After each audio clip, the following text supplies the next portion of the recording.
You're listening to Bedroom Beethovens, where notable music makers break down stories accompanied by songs and melodies documenting growth through their 10,000-hour journey. And me? Well, my name is Cello, your host.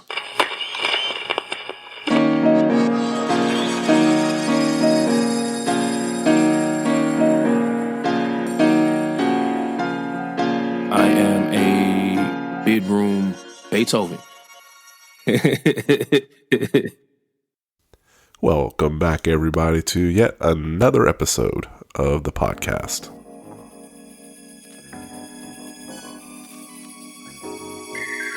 My guest this week is...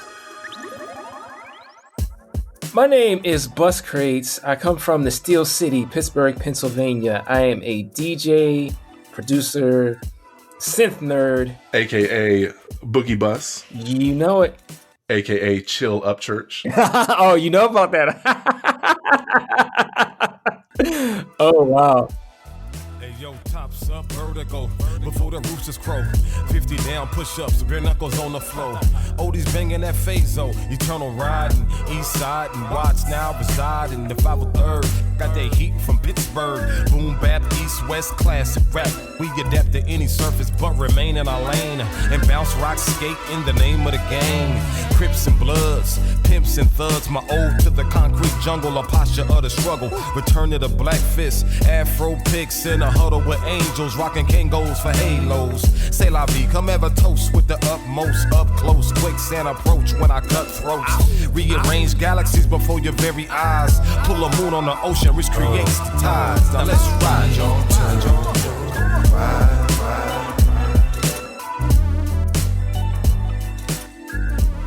Yes, sir. Yes, sir. Buscrates is a DJ, musician, and vinyl junkie, like he said, from the Steel City of Pittsburgh. But since childhood, he's always gravitated to the myriad of sounds coming from the stereo system of his father, who did some DJing in the early 80s. So we talk about his upbringing, his collabs, what makes him tick, the obstacles in life, but more importantly, the ways he overcame it. And he's on the brink of new music being released this year. So if you're not tuned into his Twitch streams daily, you're missing out. Spring is here, the flowers are blooming, and yeah, masks are off, but musicians are still on edge, so we're not out of the woods yet. Hope everyone is safe. And really quick, if you like what I do, if you want to support the show, patreon.com/Bedroom Beethovens, please sign up. Consider showing some love. This isn't some hit the bell notification so you don't miss out on content, like and subscribe speech. It's more so I want to keep autonomy of the show, keep it ad-free and enjoyable. And in turn, we can build a bridge to one another and stay connected. So you know how it goes. Let's get the episode started.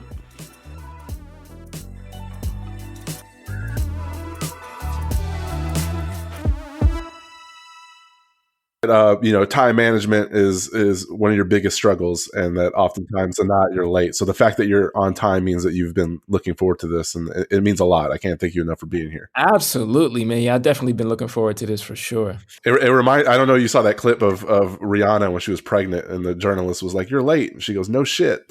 And that's like that's like super acceptable in the entertainment world. If I walked into my job 2.5 hours late and my boss said you're late and I said no shit, I'm not going to lie, it'd probably be one of the coolest moments in my life. But that would be really dope. That would be really dope. I wish I'd be wanting to do that sometimes. Like, where you been? Like, you're not my mom. Don't worry about it. Yeah. There's real world repercussions to that. Unfortunately, yeah. But our work paths crossed very loosely like 2.5 years ago. So Zoe came on my podcast. Zoe, my man. Oh yeah. And here's the thing. Here's the thing, and this is a testament to Zoe, is when I get done interviewing people, they give me an hour of their time. And I always tell people, like, hey, you gave me an hour of your time. I owe you. If there's anything that I can do to provide value to you, please reach out.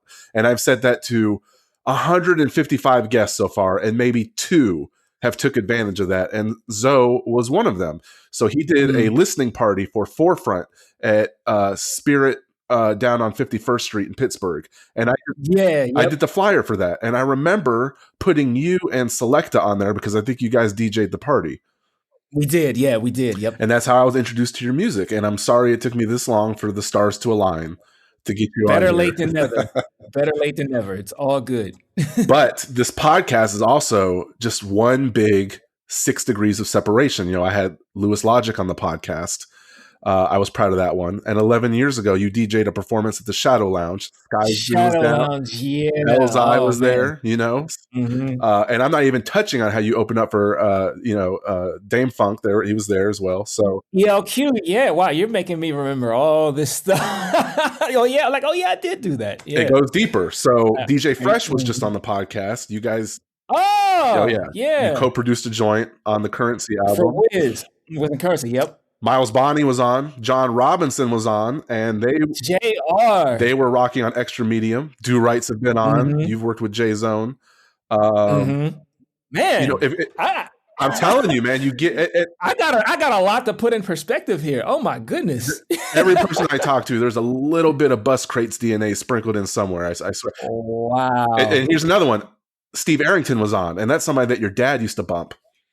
Mm-hmm. So I mean, you know. It's just crazy. So I almost feel like this podcast is a labor of love designed for people like you. Oh man, this is great. I see you had my man Cosmo Baker on here before too. He was the last episode, yeah. Mm-hmm. Yeah. And I talked to DiBiase yesterday, and he said that you were in Sacramento. So I know traveling is starting to open up a little bit. So you're able to spread your wings a little bit, navigate through this COVID world. So that must be good. A little bit, yeah. I still have to be careful on it because you can't fully trust everybody. Yeah, it's definitely less of a burden than it was 2 years ago being outside. But you never thought about being like a West Coast based producer DJ at any point, did you? Yeah, until I looked at the real estate out there. Yeah. Well, I mean, your niece, Layla Rhodes, she's out there. She's out in LA, right? She's out in LA, yeah. Mm-hmm. Maybe she's there to better serve her career. I remember seeing she had a picture where she's at her day job and Mario came in. And, you know, Mario isn't like an A-list top 40 radio guy anymore. It's been a while since Just a Friend. But it's cool that you can work at a Starbucks or a magazine stand. And if you're a budding musician, in walks in Mario or Nelly Furtado or Bubba Sparks. Yeah, you have so much more access. Yeah. Maybe in Pittsburgh that doesn't happen so often. I don't know. No, it's very rarely, if ever. It's like a once in a black moon. Shout out to the beat miners. But referencing back to this pandemic, though, how would your life have been if this pandemic hit right before you moved from Atlanta and you were forced to stay there for another few years? How would that have been? Oh, I don't think that would have been very good for me because the way things played out, I was here obviously during the pandemic, but the way things played out is my good friend DJ Epic out in Sacramento, who I went to go see. He's the one who got me on Twitch, and Twitch has really like changed my entire world. And I don't know if I would have been able to make that move had I stayed down there. Well, so was the decision to move was getting married a big deciding factor for that? Because it was around the same time, right? Yeah, well, that's part of it. It's actually, that's part of the story. It's a long story. I'll save that for later, but yeah, that definitely played into it. Okay, well, if we're going back to where it all started, I wanted to get into the weeds and visit some of the locations that kind of make the man that you are today. So you went to high school in Churchill, which is a football town, which is a close suburb of Pittsburgh. Alumni include Boobie Miles, Gronkowski. So if you played football at Churchill, at Woodland Hills, I mean, you're going to the NFL. Pretty much, yeah. Gronk came from I think Jason Taylor, who used to play for the Miami Dolphins, I think came from there as well. That's crazy. So if you're not a jock and you're more of a music geek, was it hard during those years?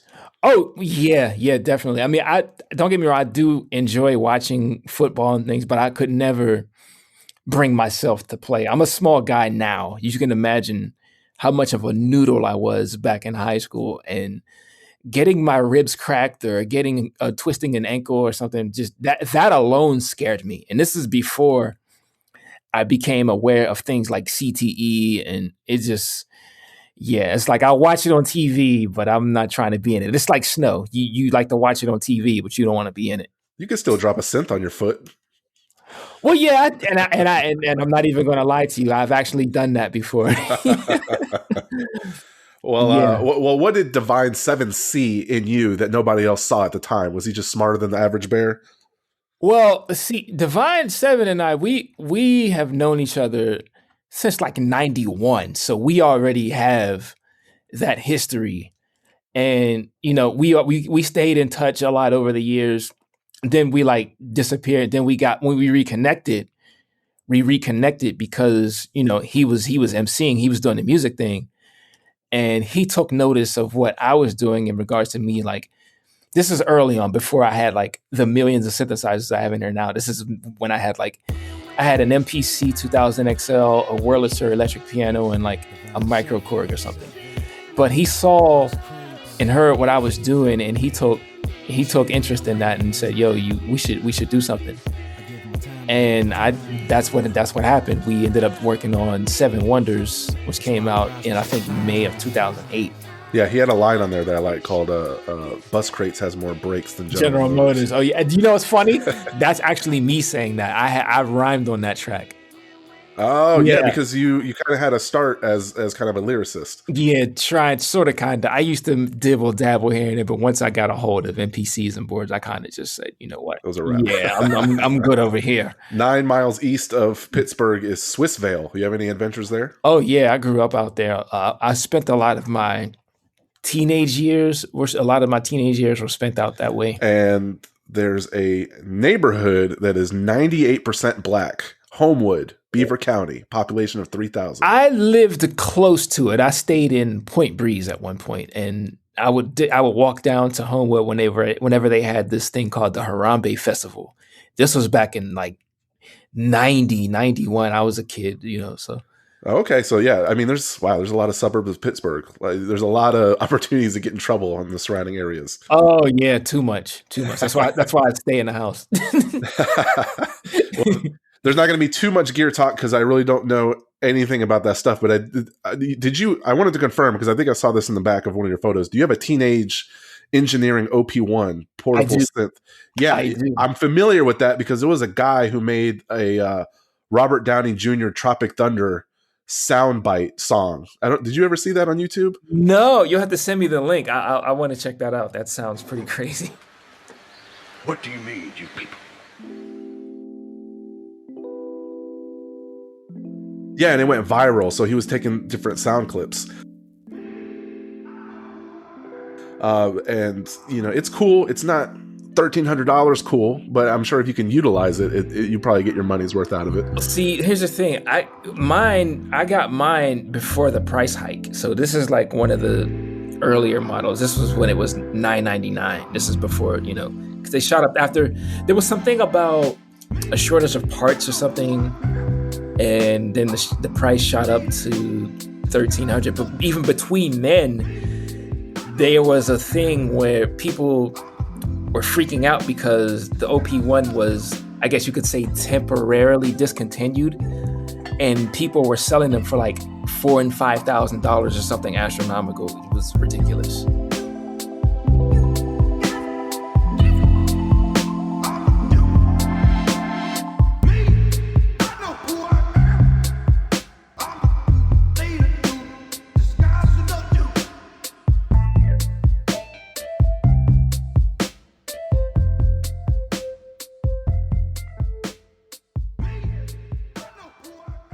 I had no idea that there was a limited market on that. So if you bought an SP404 MK2, you could probably sell that for 3 times what you just bought it for. Because there was only 200 units made. I totally could, but I got to tell you about this. I got so lucky as to how I got my 404 MK2. And here's the crazy part. I was in a Guitar Center looking around I was looking for a portable DJ controller, something that I could take along with me. I'm in there looking around at that. I get a phone call, and it's Sweetwater saying, "Yo, you're not going to believe this, but we got you a 404 Mark II. We'll ship it out. You'll have it tomorrow." I was out of the 200 they got, I was number 198. And that's only because 4 other people got impatient and canceled their orders. We pre-ordered it in October of last year, and we were just waiting and waiting and waiting and waiting. But then I don't know how many units they made. I don't know if it could be also a shipping issue. I don't know, but I was just super lucky in how I got mine, and there's still people waiting for theirs. Well, you must be like a VIP client if you're getting a personal phone call. Well, no, here's the thing. My buddy C. Scott, he got the same phone call like minutes before I did. So we both got ours the same day within like less than an hour of each other. Because after I got off the phone with Sweetwater, they called me. I look at my phone and it's C. Scott texting me saying, "Bro, did you get yours?" It was crazy. But regardless though, is it like your first kiss? Is it like the first time you get high? Like no matter what you buy, it's nothing like getting the Ensoniq EPS keyboard sampler for the first time. What is it? Well, I don't know. It's that was exciting because it was the first of the first of the first. It was my first thing ever that I owned. So there's that particular excitement. But there's different kinds of excitement. Having your first piece of gear brings you an excitement that's different from getting a new piece of gear that just came out that does all these wonderful things you've always wanted it to do, and so on and so forth. So it kicks off the addiction. Yeah. Oh, yeah. And it's been 5 years since Steadford Records has closed down. They were in business for 50 years. And I just thought it was weird that, you're telling me that in the middle of a vinyl resurgence, a record store closes down. They didn't go out of business in the mid 2000s. They survived that. Mm-hmm. But now they can't make it when, an Obi strip alone is going to add $30 to a price of a record. Oh, yeah. I could write an entire thesis on that because I'm from the days, and I am so blessed and fortunate to have, rest in peace, Jerry Weber from Jerry's Records, man. Like the fact that I was digging at a specific time, I would say in the early to mid 2000s, going in there and finding records at $4 and $5 that now will cost you like astronomical amounts of money. Being able to go in and get those records at those prices gave me a musical education that I may have otherwise not been able to get, because you look at a record, oh, this looks interesting. What's on this? And it's $4 and $5. You check it, you take a listen to it, you like it, you take it home. It's not like, oh, what it's $150 or it's $75. It's we were very lucky. Yeah, Azimuth's Light as a Feather just broke a record on Discogs. It's selling for over $50 now, and what? I know that's a $2 record. All day. It's a great record. It's one of my favorite records ever, but that price tag is astronomical. I don't know. Things are different now. Things are so different now. I mean, you take a look at something like Gil Scott-Heron's Bridges. They're like $70, $80 or something crazy now. I remember buying that for like $5, $10. It might just, the bubble might burst, maybe, but I'm not sure. 720 Music, Clothing, and Cafe also closed around the same time. So I don't know. There was something weird going on in the couple years ago, at least in that area. Mm-hmm. Pittsburgh it's a small area though. It's not like Los Angeles. So there's only X amount of venues to perform at. So if I was in Pittsburgh in the mid 2000s and I was a producer or a DJ, eventually I would have bumped into Mac Miller, right? Oh yeah. I think so. Yeah, I think so. You would have definitely bumped into him. So you guys collabed way back before he blew up. Mm-hmm. Why didn't you guys work more? Because I saw as his popularity increased, so did his level of producers. As Mac Miller got bigger, everyone from Just Blaze to Lord Finesse, Diplo, Flying Lotus, but he kind of stopped working with the producers that he was messing with in the mixtape days, and you guys went 6 years without seeing each other. Well, I think Mac was already, like, as he started to blow up, he was heading towards LA. And I think he might, if I can remember correctly, he was in LA around the same time. Yeah, he was in LA around the same time I was in Atlanta. We would catch up every once in a blue moon. And I actually went out there. I was in Los Angeles for Funkmosphere. I was DJing. I did that night with Dame Funk. And around that time, I went to go visit him at his spot, and we were in his studio. I was playing him beats, and we were gonna do some stuff, but then like what happened. Unfortunately, he passed. That was a tough day because that actually happened the same day my grandmother passed. They passed within like no more than like 2 hours of each other. It was a heavy day. It was a heavy day. What's funny though is like you recently rocked a set for WPTS radio, but back in the old days there was WAMU, and there's this YouTube video of both you and Mac Miller like, man, fuck WAMU, they don't support us, and I just thought that was pretty funny. Oh yeah, I remember that. We shot that. That was out right outside of the Shadow Lounge. I think they were interviewing us out there. That was hilarious. Yeah, but I think we've come a long way. I think radio has a little bit more integrity now. I think they throw a little bit more support to the younger guys. Of course, there's top 40 out there, but I think we've made some strides. I wouldn't know. I tuned out years ago. But you have a Frank Cunamondo story, who I am not familiar with, but a quick Google search shows that he taught Jeff Goldblum how to play piano. And back then, hearing how a musician got put on in those olden times, he started playing piano at 5 years old. And by 13, he was already in the clubs. And at 19, he's already playing with orchestras, and he's on Johnny Carson. And once you're on Carson, you're made. Now he's in clubs, and he looks out in the audience, and there's Marilyn Monroe and Ava Gardner and Frank Sinatra. They just make it seem like success just came so easily, $1 and a dream. I like hearing stories about that. Well, yeah, I think the thing is, this is a lot of this stuff. This is all before, obviously, way, way, way, way before social media. So I think in some ways it might have been easier to do things if you know somebody who knows somebody. If you have a connect or whatever, that could take you a long way. Whereas now it's like, what's your numbers like? What are you doing on social media? What's your Spotify like? It's a little bit different. And it's a little bit more challenging to get heard. What's crazy though is social media was designed to make it easier, but in fact it just makes it harder because now there's so much noise. It's the exact opposite. There's so much noise. But back to Frank. Okay, so how I met Frank, I was I'm trying to remember exactly how this played out. I found his website. He had a website, and I called the number because I was trying to see if he had any copies of his records laying around. I called his number, and it was him. He answered, and I talked to him for a while. Frank is a really, really nice guy, and I bought a couple of records off of him. I haven't seen him in a while, but I think he's still out here playing, and he's still active. He's still, doing his thing. You must have been riding a high though. Like, who else can I contact directly and see if I can get records from? Yeah, it was crazy. Like, I called the guy and he answered.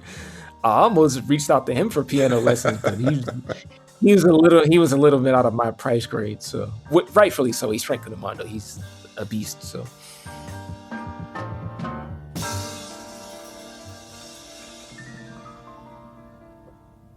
There was another person I wanted to talk about who was Libretto. You did Eternal Ridin'. First off, I wanted to say that you used a Phaso Riding High sample, which Ghostface used on his Big Doe Rehab album called Kill a Lipstick, and I thought you flipped it better. I thought it was really dope. Well, we got to first take it back. We got to give credit to EPMD first. They're the ones who first brought that. That's true. That Phaso sample to life. I mean, I just remember hearing that Phaso record as a kid around the house. My dad would play that. And when I heard "Please Listen to My Demo," I was like, "Oh, okay."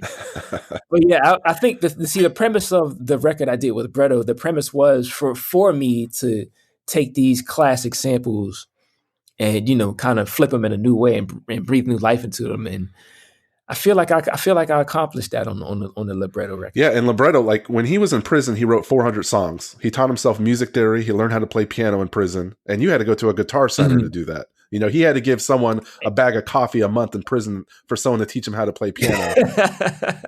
I doubt you had to do that. No. So that contrast is crazy between you and him, but you guys came together from two different sides of life and you made a great project. Two different sides of life, two different sides of the country, two different sides of so many things, but it worked. Oh, 100%. Yeah, You it's just know, when I dive into y'all's backstory, I was like, how did they make that work? But well, that's my man Matt Nelkin, Liquid Beat Records. He's the one who connected us, and once he connected us, we just grabbed the baton and took it from there. and then another figure that I wanted to talk about, and here's someone who's really good. Whitney Houston, legend, but her career was in the hands of someone named Kashif. And her first single, "You Give Good Love," was going to go to Roberta Flack, but he stepped in and gave it to her. So somewhere along the way, Clive Davis, Babyface, Rodney Jerkins, or David Foster gets the credit, but in my opinion, probably should have been Kashif. Absolutely.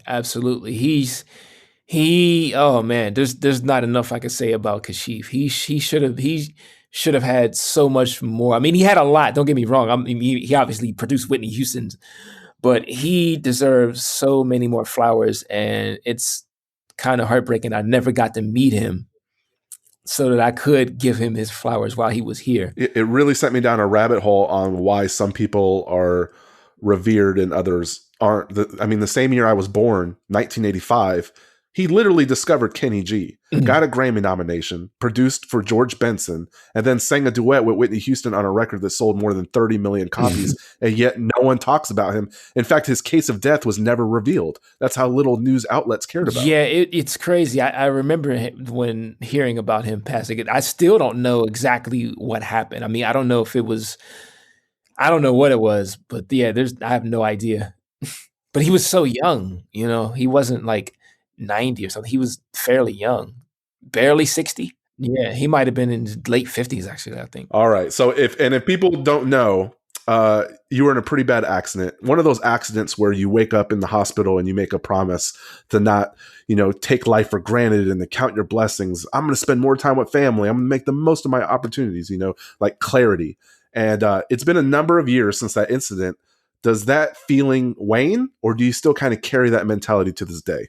It waxes and wanes. It depends. As you know, we're all human. We go through things, and in that moment, you get that clarity. But as life goes on, other things happen, which can cause you to either become more clear or maybe lose some clarity. So there's been a wave, an ebb and flow of that happening. So yeah, and then there was, there's another incident that happened. Where I think you were downgrading your MacBook and you lost everything. Oh man, yeah. How did you not quit or throw in the towel or get frustrated? How do you overcome that? I honestly, I was not very far from that. I had stopped. I stopped for a while because it was just the burden was just too much for me to bear, losing all that stuff. I mean, I had multiple projects done. I had it really took the wind out of me. I'm only just now within the last few months getting back in here and making, new material.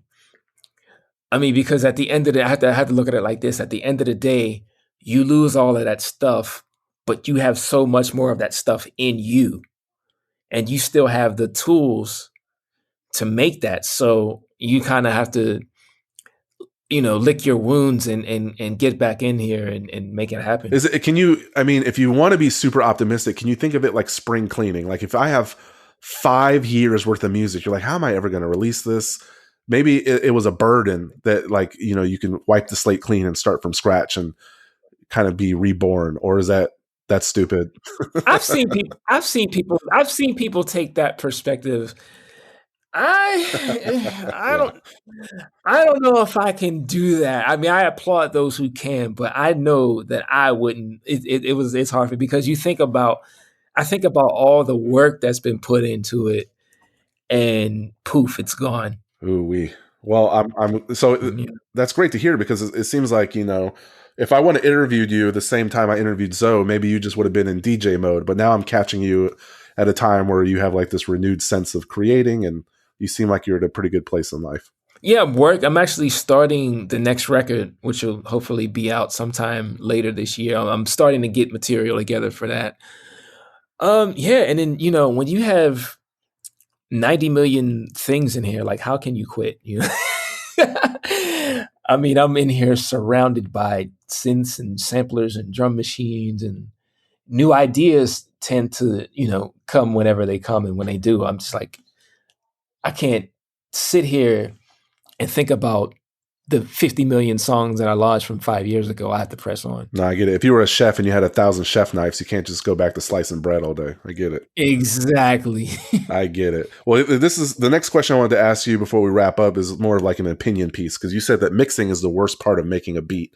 And I fell down a rabbit hole the other day because it was record store day and I was going through the releases, and Slipknot, the metal band, released Subliminal Volume 3. And I was sitting there like, you know what? I never listened to Slipknot. I don't really listen to metal like ever. Let me see what they're all about.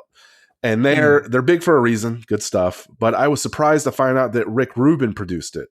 And frankly, it sounded like shit. The vocals are compressed. It's a mess. And I Googled it. And people say like, oh, Metallica's worst album was produced by Rick Rubin. And you do hip hop, you do dance, you do funk. Rick Rubin does hip hop, rock, metal. So you know what it's like to produce and mix over multiple genres like Rick Rubin. The only problem is Rubin is a legend for the stuff that he did in the 80s and 90s.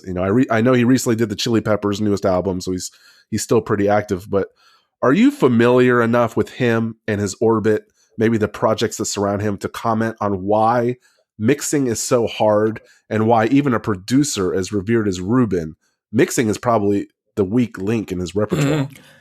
It's I don't know. Well, see, the thing for me, mixing is always the chore, because making the stuff is fun, but then you have to like, okay, is this kick drum too loud? Does it need more compression? Is there too much low end in this hi-hat? Is the mid-rangey stuff, does it sound muddy? There's a lot that goes into it, and it's a process. So how many producers mix their own stuff? Probably not a lot. No, I wouldn't say too many. Definitely a few, but yeah.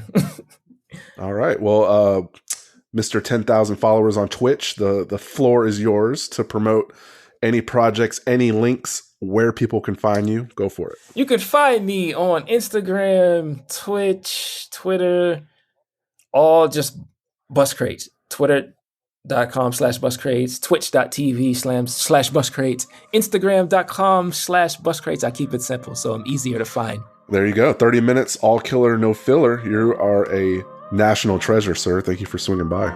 Man, thank you, man. This has been great.